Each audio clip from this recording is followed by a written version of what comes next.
Bonjour à toutes et à tous et bienvenue sur cette première vidéo dédiée aux légendes urbaines japonaises. Dans cette vidéo, nous allons explorer des lieux maudits et hantés et nous allons également parler d'histoires qui peuvent vous tuer. D'ailleurs, dans cette vidéo, vous pourrez vous-même tester l'une de ces légendes urbaines. Mais à vos risques et périls. Bref, un tunnel hanté, un village sans foi ni loi, un poème qui pourrait littéralement vous tuer. Bienvenue dans cette sombre vidéo sur Tout est bon dans le Japon.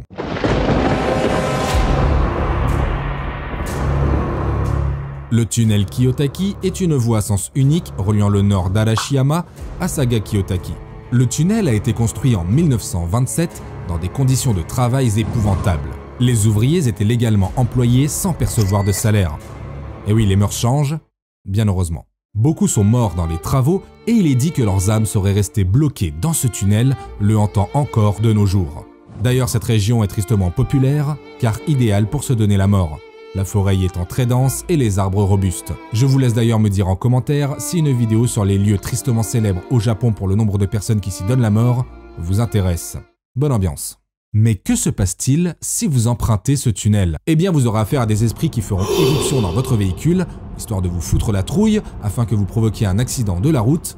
Et s'il est mortel, c'est mieux. Alors vous et vos éventuels passagers deviendrez à votre tour des âmes errantes hantant le tunnel.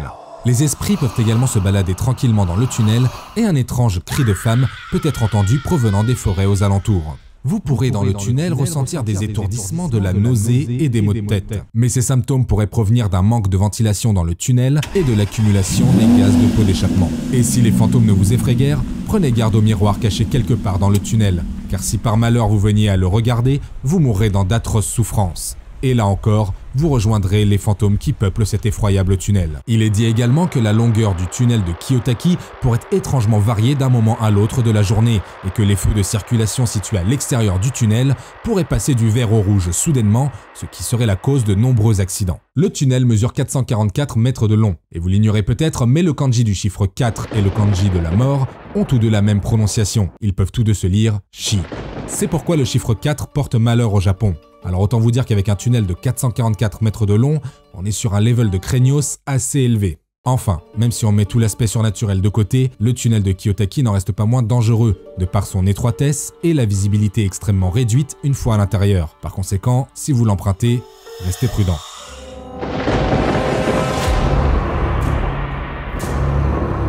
Plus célèbre cette fois-ci, le village d'Inunaki est un village complètement paumé. Entre 1600 et 1870, en pleine période Edo donc, ce village exclu de la ville jouit du commerce du bois car il est situé non loin d'une forêt. À partir de 1889, il rejoint la juridiction de la préfecture de Fukuoka. La Seconde Guerre mondiale offrira un regain d'énergie au village qui s'occupera de produire le charbon, essentiel à l'armée nippone.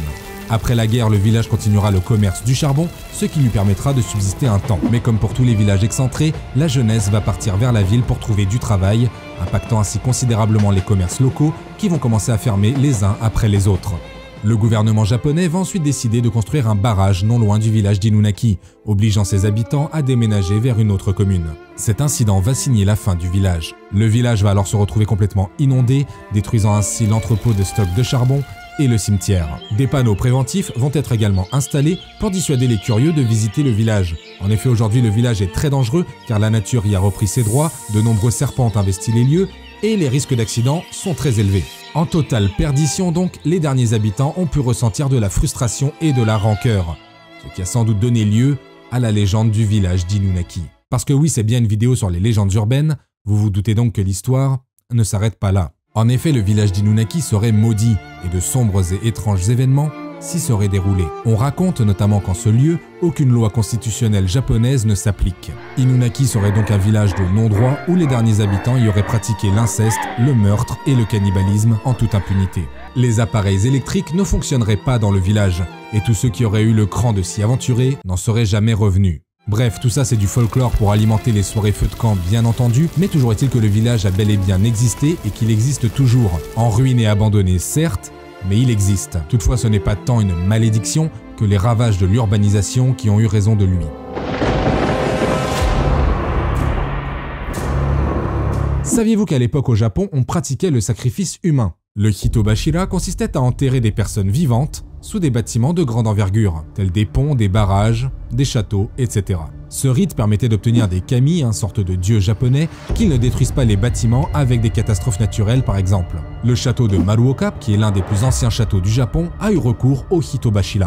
C'est la fameuse légende d'Oshizu. La construction du château de Maruoka fut très compliquée, notamment à cause de son donjon en pierre qui avait la fâcheuse tendance de s'effondrer très régulièrement. Un vassal a alors suggéré que, ma foi, un petit sacrifice humain réglerait bien le problème.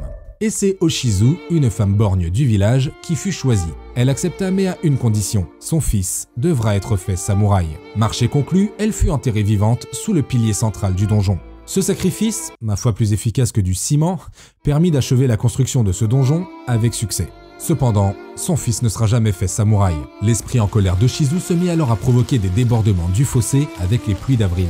Dès lors on appelle les pluies d'avril la pluie des larmes de douleur d'Oshizu. Une petite tombe sera ensuite érigée pour apaiser cet esprit. La triste vérité, c'est que les kami n'y sont absolument pour rien dans la fragilité du donjon. Les pierres ont en effet été empilées n'importe comment de façon très aléatoire, ce qui rendait le tout très instable.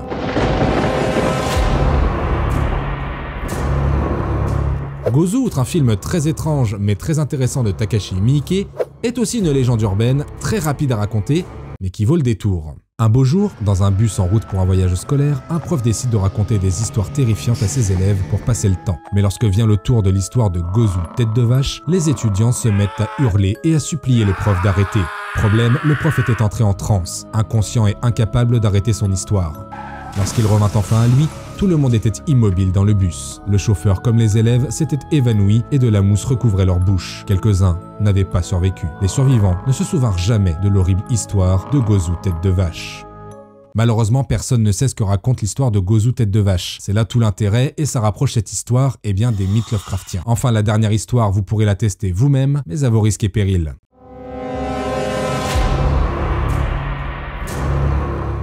Ah, la poésie, cet art magnifique qui jongle avec les mots et les figures de style.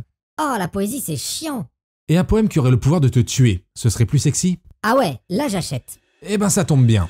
Laissez-moi vous parler du poème tueur, L'enfer de Tomino. Le poème fut écrit par Yomota Inuhiko et publié dans le recueil Le cœur est comme une roche qui roule en 1919. Il nous raconte l'histoire de Tomino, un jeune garçon qui aurait commis des actes innommables et qui va en payer le prix. Il sera en effet condamné pour l'éternité à subir les tourments de l'enfer. La légende est toute simple et vous allez pouvoir par vous-même en vérifier la véracité. Mais je ne suis en rien responsable de quoi que ce soit, en rien. On dit tout simplement que celui qui a le malheur de lire le poème de Tomino à voix haute meurt d'un effroyable accident. Alors, oserez-vous lire ce poème à haute voix? Dites-le moi dans les commentaires.